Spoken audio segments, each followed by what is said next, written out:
Ok, estamos afuera, perdón por el ruido de las chicharras, los grillos, pero les prometo que este video va a ser rápido. Antes de que ustedes busquen estudios en cualquier base de datos, necesitan ver este video. No los voy a aburrir con ningún método estadístico a fondo, ninguna fórmula, la de Shapiro, la de esto y lo otro. Simplemente, si ustedes quieren buscar estudios, lo primero, lo esencial que ustedes deben de saber es lo siguiente. Vamos a ver los métodos estadísticos más esenciales que nosotros vamos a encontrar en todas las publicaciones. Vamos a ver todos los tipos de evidencia que nos podemos encontrar, que nosotros consideramos como evidencia, y el valor de todas estas revisiones sistemáticas. Entonces, yo sé que todo el mundo ha visto esto en clase. Yo sé que la verdad, la mayoría de nosotros no le ponemos mente, pero es muy importante que se familiaricen con cada uno de los acápites de esta pirámide. La opinión de expertos no debe de ser menospreciada. Lo voy a repetir una y otra vez. Cuando nosotros nos referimos al peor nivel de evidencia, es cuando un experto, entre comillas experto, comparte una publicación que analizó, etcétera, y da su opinión o basa sus recomendaciones en lo que hizo con otros pacientes. Y nosotros sabemos que antes la medicina se trataba de que quién era el mejor doctor, de que quién sabía más, te podías comer toda la evidencia que había, que era muy poca en esos tiempos. Estamos hablando antes de 1960-70. Los doctores basaban su práctica en quién sabía más y quién podía practicar más y quién tenía más instinto. Pero ahora nosotros trabajamos con los reportes y series de casos para arriba. Los libros de texto vienen incluidos en el peor nivel de evidencia cuando no han sido actualizados. Si han sido actualizados, entonces ellos están basados en evidencia. Pero si no han sido actualizados en un periodo de al menos 5 años o en temas controversiales, por ejemplo en la diabetes, en artritis reumatoide juvenil, esclerosis múltiple, cosas que son actualizadas cada año, cada 2 años se encuentran nuevas cosas. El uso de las células madres que discutimos en la página. Eh, por lo general, estas cuestiones no se actualizan tan, tan lento. Son actualizaciones muy rápidas y de repente tal vez se publican ensayos clínicos largos que aportan un fuerte nivel de evidencia. Entonces los libros de texto no pueden, por cuestiones de editorial, de impresión, de distribución, de marketing, etcétera, no pueden mantener el ritmo a esos estudios, a esos niveles de evidencia. Por eso es que nosotros consideramos eso. Los antecedentes de información, internet, blogs, revistas, medios de comunicación, eso queda, pues, es cuestión de sentido común que una persona no vaya a creer el 100% de algo sin demostrar, sin que esta fuente demuestre evidencia. Entonces, los acápites de más arriba los vamos a ver después. Recuerden esto, el riesgo nosotros lo valoramos por el riesgo relativo y el odds ratio. Es sencillo, la gente le da demasiada vuelta. Miren, si se está investigando X variable, puede ser tabaquismo, puede ser un medicamento, y esa variable está siendo estudiada en un fenómeno, el fenómeno ya sea enfermedad, ya sea puede ser comorbilidad, etcétera. Entonces, si ese riesgo eh, se encuentra por medios estadísticos, si ustedes ven en una publicación que el riesgo es igual a 1, no hay asociación. Ese estudio no encontró asociación, ya puede ser porque la muestra fue demasiado pequeña o porque hubieron varios confounders, o sea, varias variables que formaban parte del efecto de asociación a ese fenómeno. Entonces esa variable no se encontró una asociación. Simplemente ustedes recuerden, si ustedes ven que un OR es igual a 1, no 1.01, 1, entonces ahí no hay asociación. ¿Por qué? Eso ya no se mate en la cabeza, simplemente no estás estudiando epidemiología. Si vas a estudiar epidemiología, lo siento, pero si estás estudiando epidemiología, está bien. Ve y estúdialo, búscalo de todas las fuentes posibles, pero a todos los que no estudiamos epidemiología, ORRR igual a 1, no hay asociación. Menor a 1, si una variable si se estudia una variable en un fenómeno, esa variable hace de que ese fenómeno pase menos. Si me explico, la variable disminuye la recurrencia o la incidencia o la prevalencia o la causa de ese fenómeno. Entonces eso es lo que nosotros lo llamamos como factor protector. 1R o RR menor de 1 es un factor protector. Puede ser la lactancia materna en asma, la lactancia materna en autismo, la lactancia materna en infecciones virales en la infancia. Todas esas variables tienen un OR o RR menor a 1, dependiendo de lo que se busque, prevalencia, incidencia, etc. El OR mayor a 1 es riesgo. Entre más se aleje a 1 es más riesgo. Si encontrás un OR de 1.01 ya es un riesgo, estadísticamente hablando, no prácticamente hablando. Si tenés una variable de 1.01 y una variable de 10, de una OR de 10, esa variable de 10 es un riesgo que está muy asociada a ese riesgo. Esa variable ocasiona que haya más riesgo a que ese fenómeno se presente por medio de ese estudio. O sea, lo que influye aquí es la metodología del estudio. Si la metodología de un estudio encuentra una fuerte asociación, entonces vamos a ver estos valores: OR de 10, OR de 7, OR de 15, OR de 20, etc. Pero por lo general andan en OR de 3, OR de 4, los más fuertes factores de riesgo. Cuando se encuentran valores de OR o RR de 10, es porque se estudian subpoblaciones. Subpoblaciones referimos, por ejemplo, las personas de raza negra con la hipertensión arterial, las mujeres después de 55 años con insuficiencia cardíaca, etc. Personas que nosotros sabemos que el riesgo se va a aumentar en exposición a una variable.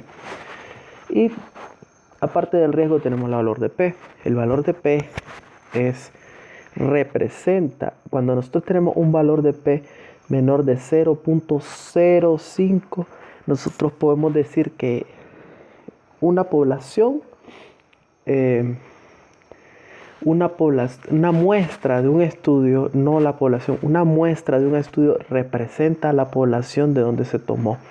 Ojo, no es lo mismo riesgo que valor de P. Riesgo valora el riesgo. Valor de P refleja si esa muestra fue, si esa muestra representó esa población. Si representó esa población, por ejemplo, tenemos un estudio que analizó a 3 personas de 1000 personas. Analizó una muestra de 3 personas tomada de una población de 1000 personas. Y tenemos otro estudio que analizó 500 personas tomadas de esas otras 1000 personas.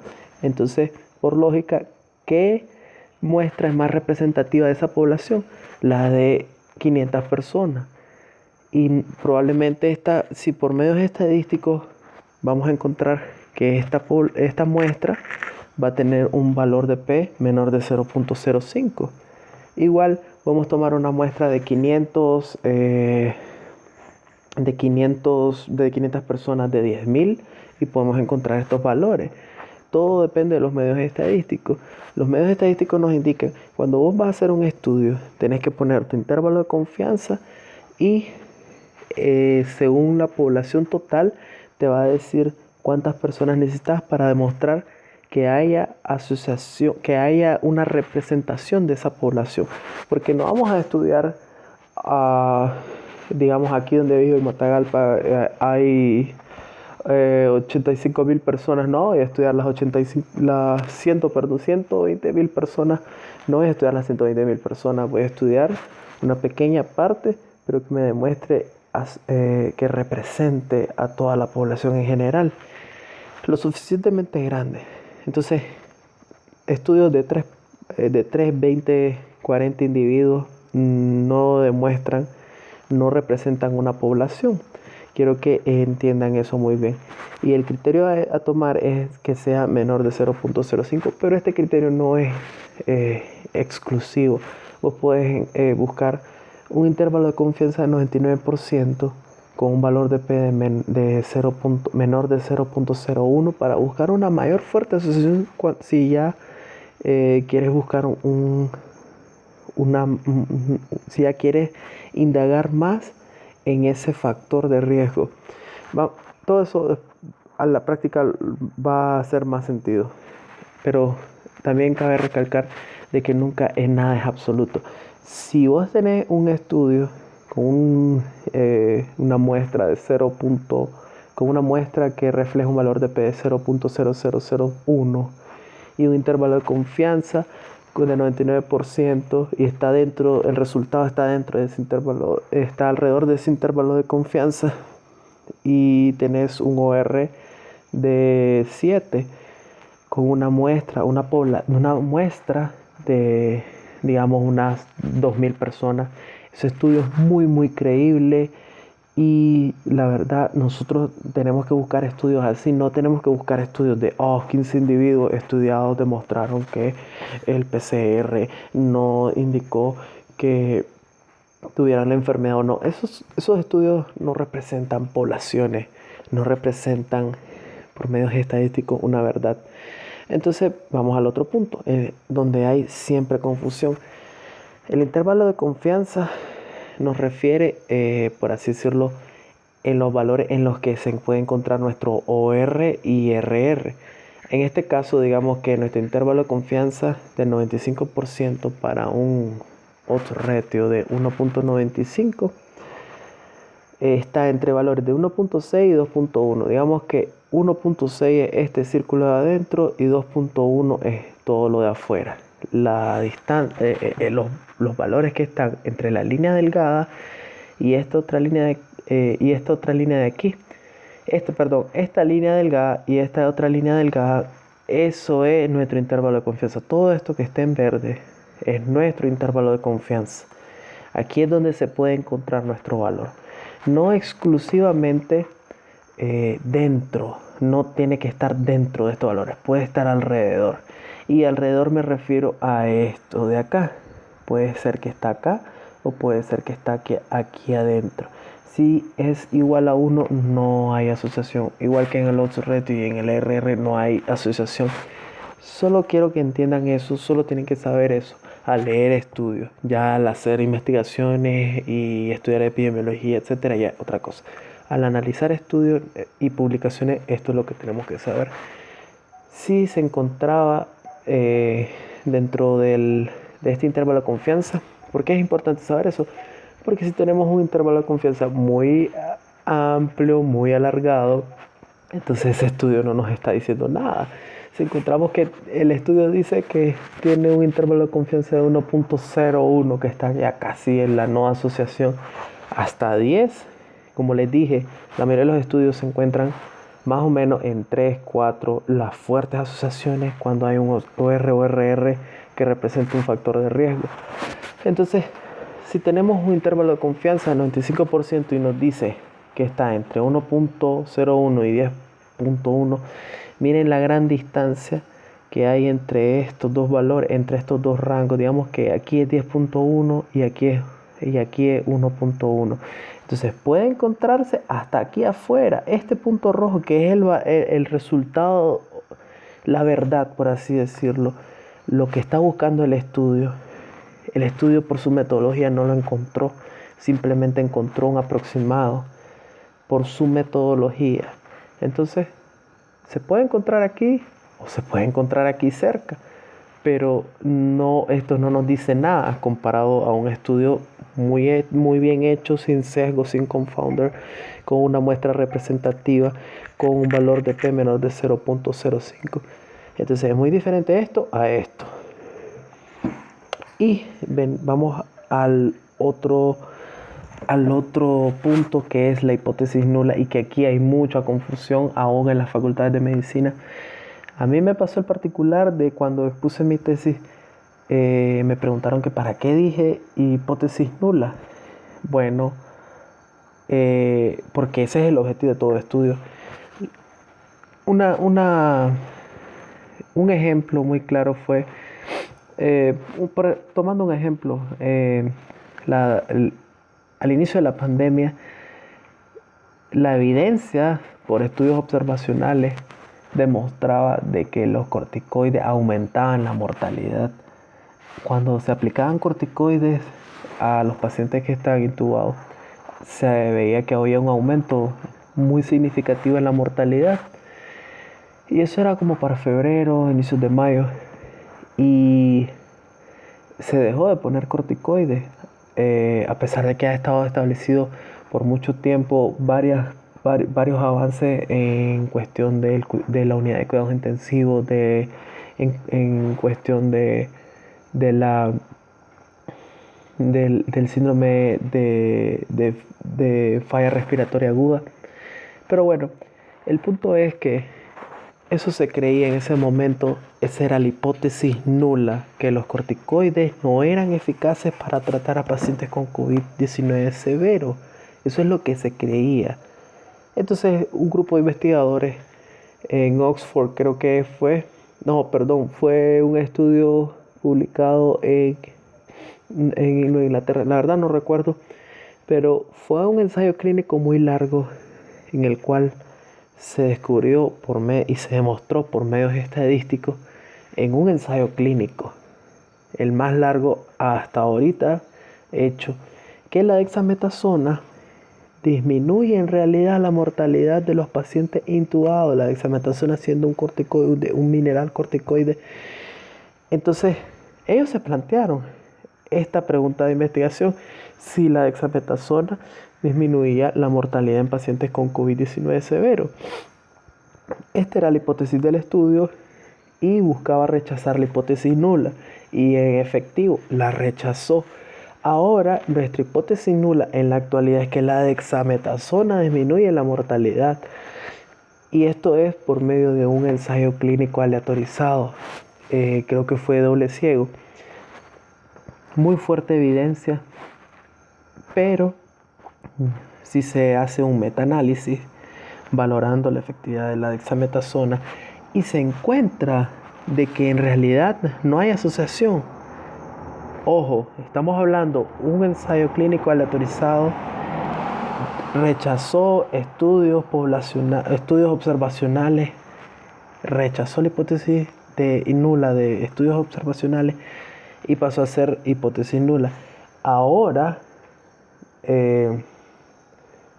puede ser que hagan una revisión sistemática o metaanálisis y rechacen que la dexametasona disminuye la mortalidad y encuentren que más bien a los 28 días hay aumento de la mortalidad.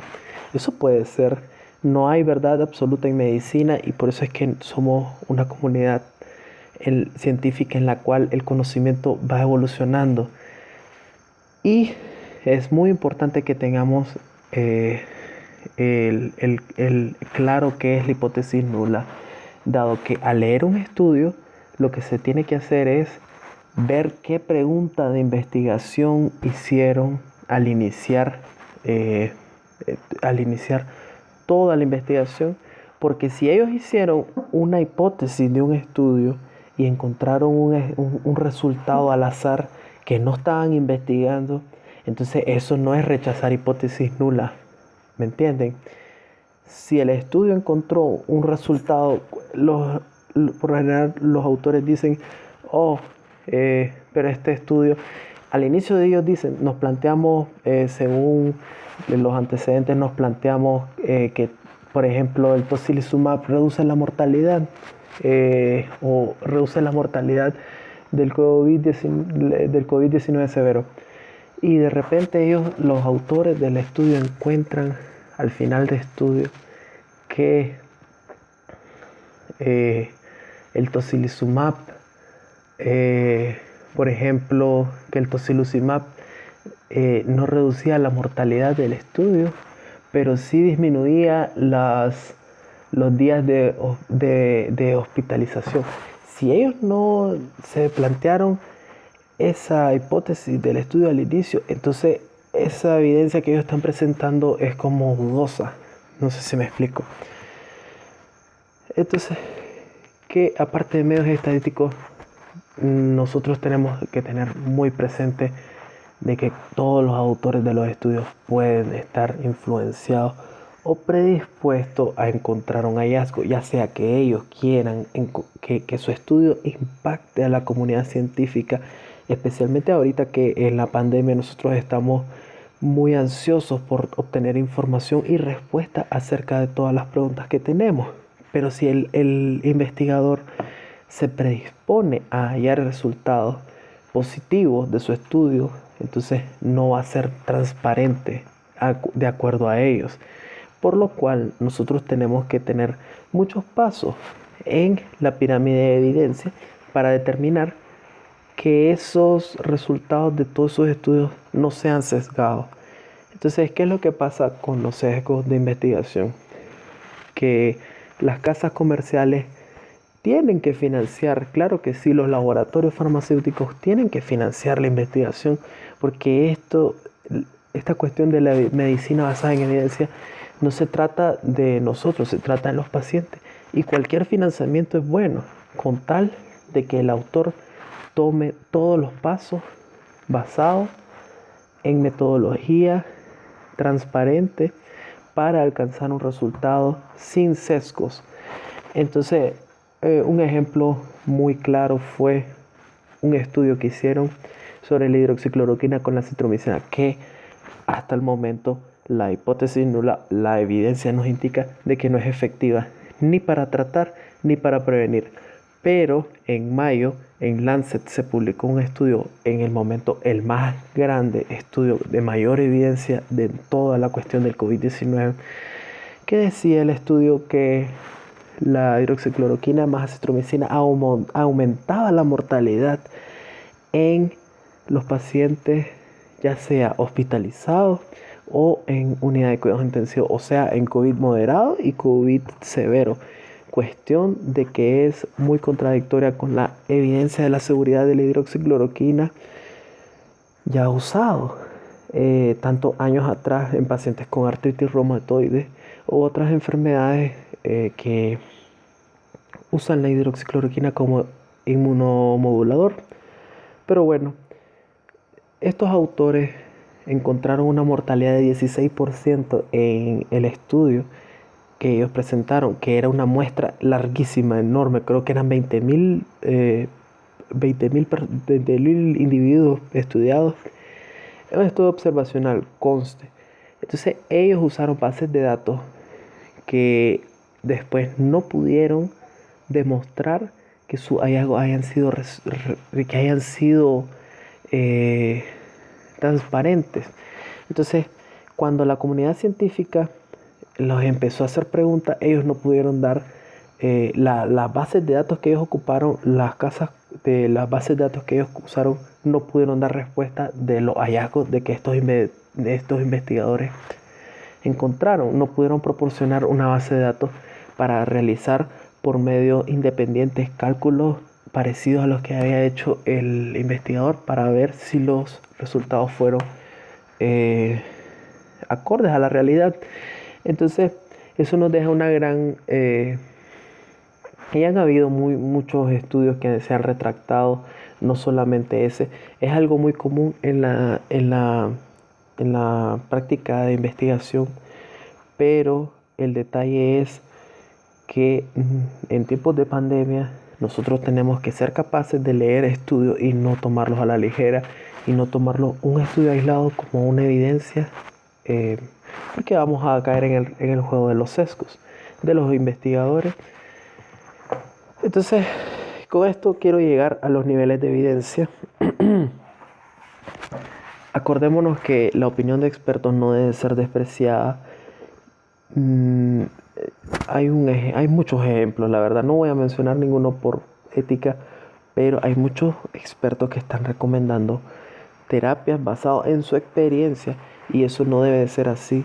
Debe de ser basada en estudios que demuestren por todos los medios que ya he dicho que esa evidencia que ellos están presentando es acertada. Entonces, por ejemplo, yo puedo ir y decir, he tratado a 500 pacientes con, qué sé yo, con Serafón o con Cepol o con Big Vaporub, y los he tratado y me ha funcionado y ninguno se ha muerto, y todos han salido vivos, y esa es la cura para el COVID-19. Obviamente nadie me va a creer porque no estoy presentando información adecuada, y no estoy diciendo que el Serafón y eso sea para el tratamiento del COVID-19, para nada. Estoy diciendo que yo puedo presentar evidencia de cualquiera con mis palabras, de cualquier cuestión, pero si yo no tengo los medios estadísticos y no tengo un reporte que diga tal cosa, entonces yo no puedo recomendar a que todo el mundo lo use como cura, a que se instaure en las guías internacionales o en las guías locales de cada país para que se trate, porque eso no es medicina basada en evidencia. Medicina basada en evidencia viene de los reportes y series de casos que nos ayudan a investigar la epidemia y las enfermedades muy raras que se presentan esporádicamente en la literatura.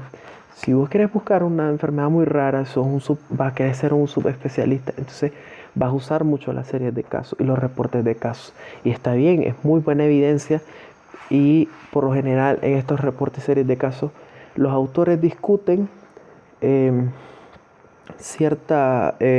que hay lo que ya hay en la literatura versus lo que ellos encontraron. La utilidad de los estudios observacionales de corte de casos y controles es que solo pueden determinar asociaciones. Nos pueden indicar que hay una asociación de una enfermedad con un medicamento, de una enfermedad con esto. Lo que quiso hacer es la hidroxicloroquina. Los estudios de la Lancet publicados para la acitromicina con hidroxicloroquina, que encontraron mayor mortalidad, saltaron a conclusiones en las cuales no debe hacerse, porque los estudios observacionales solo son para determinar asociaciones, no causas.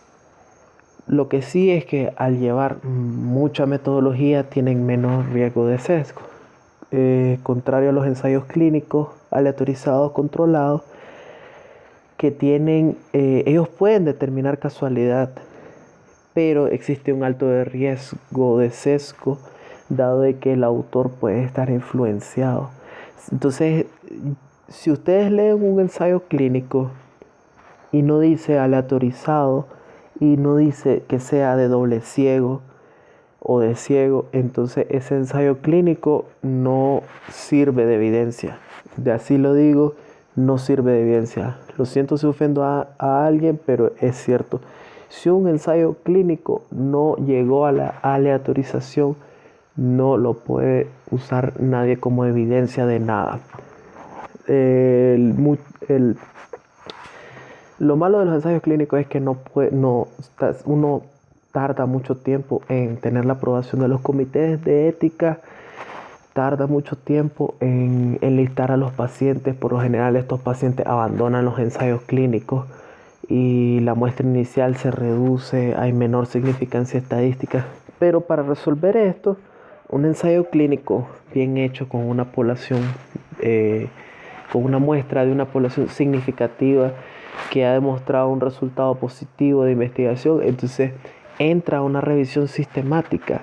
Y esta revisión sistemática es el mayor nivel de evidencia que tenemos. Estos tres que tenemos aquí en verde son nuestro mayor nivel de evidencia actual en la medicina basada en evidencia. ¿Y por qué quiero decir los tres? Porque los tres son muy útiles y son los que deberías de empezar a usar diario en tu práctica clínica. No estos son con fines investigativos y ensayos clínicos.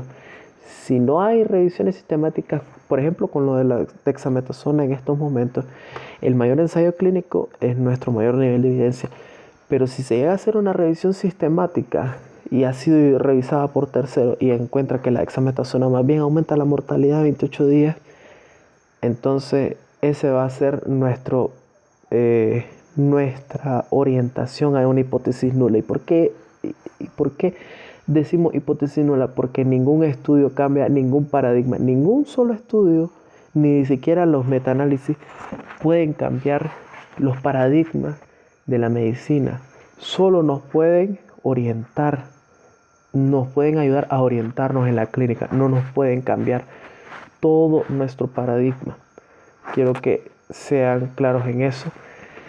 Y la ventaja de las revisiones sistemáticas es que tienen menor riesgo de sesgo, elimina el riesgo de que el resultado sea una cuestión de casualidad y son el mayor nivel de evidencia. Estas tres son revisiones sistemáticas. Las revisiones críticas, las revisiones sistemáticas y los metaanálisis se consideran los tres como revisiones sistemáticas, valga la redundancia. Nada más que las revisiones críticas son publicaciones que se dan más rápido. Las revisiones sistemáticas son publicaciones que tardan más tiempo, pero llevan una mejor metodología. Y el metaanálisis es el mayor nivel de evidencia porque mira las bases de datos de todos estos estudios que nosotros tenemos aquí abajo. Mira las bases de datos y da sus propias conclusiones sin sesgos y por múltiples autores. Entonces, recuerden, pico de la pirámide en verde, el resto de la pirámide en blanco, a menos de que no exista en realidad evidencia, nosotros vamos escalando la pirámide a llegar a lo verde. Recuerden siempre, la mejor evidencia es la que evita los riesgos. Y por eso tenemos las revisiones sistemáticas al tope de la pirámide. Tenemos que rechazar hipótesis nula. Si un investigador se plantea una pregunta y no rechaza su hipótesis nula, por medios estadísticos no puede dar conclusiones respecto a un tema. Y no es una evidencia como tal. También que estos estudios y publicaciones tienen que ser revisadas por más de un tercero para que nosotros eliminemos el riesgo de los sesgos. Y recuerden, el mayor nivel de evidencia ahora son los metaanálisis. Eso es todo. Muchas gracias. Si les gustó este video y lo encontraron útil, por favor compártanlo. Yo sé que hablé mucho, media hora, pero es lo que necesitan saber antes de leer estudios. Y cuando alguien les presente un estudio que supuestamente es evidencia, por favor, ustedes ya sabiendo estos conocimientos, por favor compartan este video, eliminemos los sesgos, eliminemos las falsas narrativas, eliminemos la evidencia falsa, porque los pacientes son los mayor beneficiados de la medicina basada en evidencia. Muchas gracias.